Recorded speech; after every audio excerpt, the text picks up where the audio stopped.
it's Bex here from Write and Reach, and today I'm going to talk about how to write the perfect press release to get journalists and editors really interested in your business and to get you some amazing coverage. Now, firstly, what I actually want to talk about is whether you should be writing a press release, because quite often when people think of PR, they think write a press release, send it out to as many different publications, as many different blogs, as many different radio stations as possible, and see how much coverage I can get. And actually, quite often, this isn't the best way to get really quality coverage. If you have a really groundbreaking story that you know that lots of different people across the country, even across the world, are going to want to know about, then by all means, yes, send a press release, because those big news agencies are going to want to know it, and all the different newspapers, magazines, radio stations are going to want to cover it. But if it's you wanting to get featured in, say, for example, a really specific magazine, then I don't recommend you send a press release. I actually recommend that you send a really polite, really targeted, really personal email with your pitch for the story idea that you want to put forward, outlining why you think you'd be a great match for their magazine and really showing them that you've paid attention to their magazine and that you think you're a brilliant match for it. And this is the same with, for example, podcasts or guest blog posts as well. And if you think of it this way, one of the glossy magazines, for example, or even a blog, they're not going to be wanting to run exactly the same story as their competitors. They're going to want something that's really unique, really original, and that's going to set them apart from their competitors, and which their readers are going to really love to read. And this is why I do recommend that you send different pitches to different magazines. If one magazine says no, then by all means you can send it on to another one, but just don't send them out all at the same time. Now, when I do a lot of blogging, and I'm registered on a few of the big blogging lists of bloggers, which are basically online lists with contact details. Now, in the past, I have seen from the other side of the coin what happens. So, for example, I had a PR agency contact me the other day asking if I wanted to review a new restaurant, which, you know, sounds fantastic, apart from I don't blog about restaurants and I don't review restaurants. But anyway, that would be, you know, it would be lovely. I could pop along and see, apart from the fact that this restaurant was based in New York. Now, bear in mind that I'm based in Bristol in the UK. Unless they were willing to pay for my flight over there, then I'm probably not really going to go and review their new restaurant. And I don't think they were going to pay for my flight over there. And really what this showed to me was they had just sent out a blanket press release to as many different bloggers, as many different journalists, as many different publications as possible, without paying any attention to who I am and what I do and what I write about. And I'm not going to lie, it's a little bit annoying. It clogs up your inbox and it doesn't encourage you to work with those people in the future.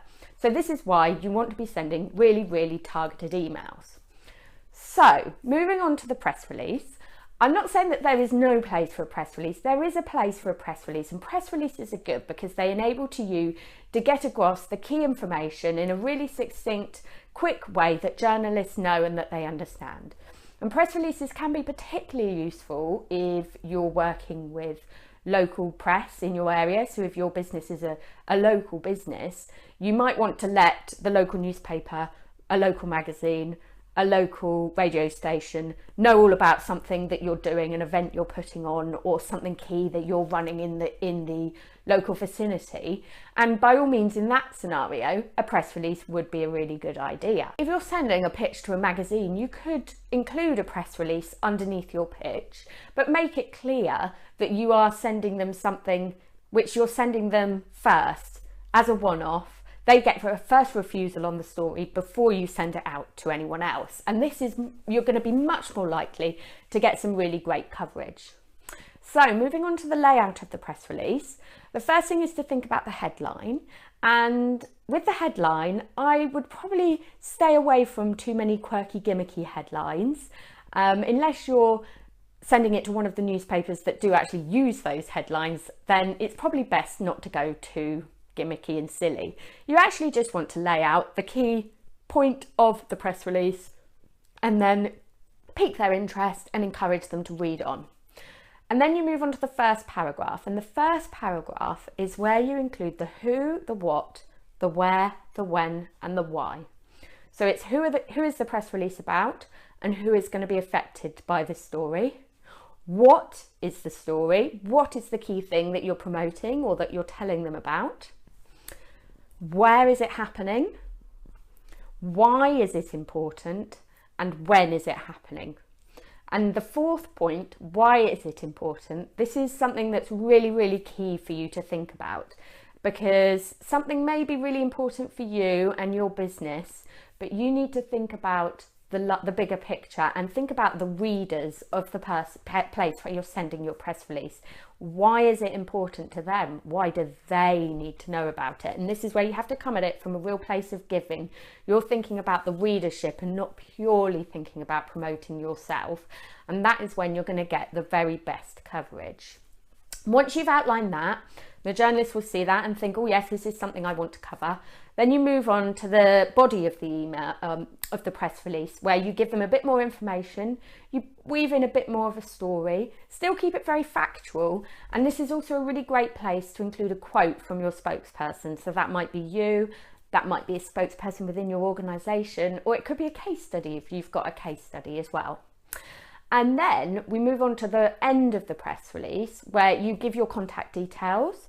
You let them know that you've got some high quality images that they can include within the press release.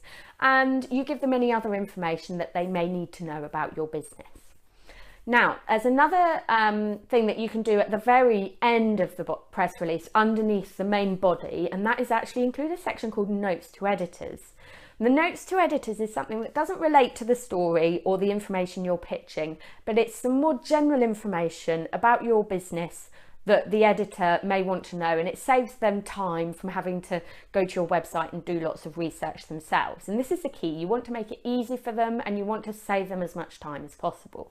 So within the notes to editors section, you would include information such as general information about your business, when it was set up, what you do, your vision, mission and values. You could include information about any key dates within your business, any key statistics which they might find interesting. And so this is really the more general information to give them a feel for your business as a whole. So once you've done your press release, you've decided, yes, this is what I need to do. You've written an email, laid out the press release, press send. What happens then? Well, you wait, and quite often you don't hear anything, which I know does sound a little bit depressing, but honestly, it doesn't have to be depressing. You have to understand that journalists are so busy and so highly worked now that they receive hundreds of emails every day. They can't respond to everyone.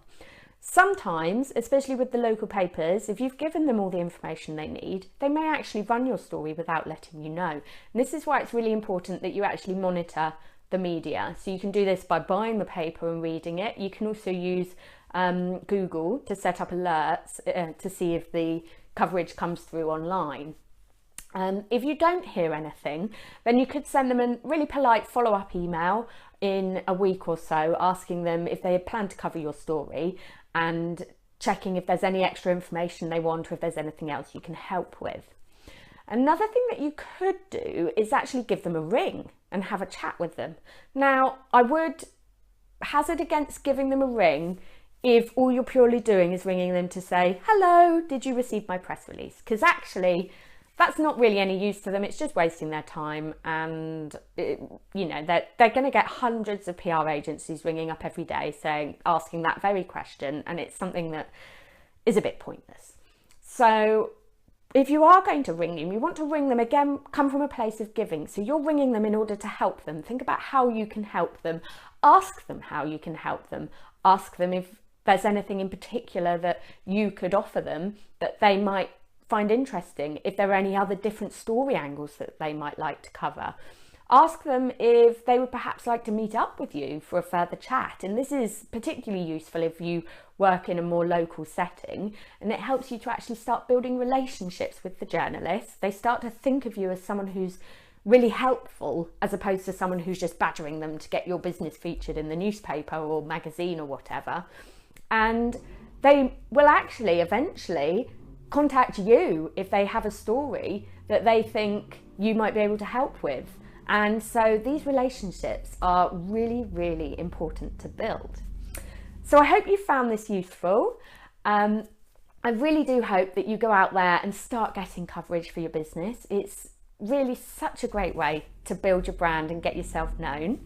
And if you would like even more hints and tips to create fame for your beautiful business, then please do sign up for my newsletter, Pocket PR. I will leave a link at the end of this video.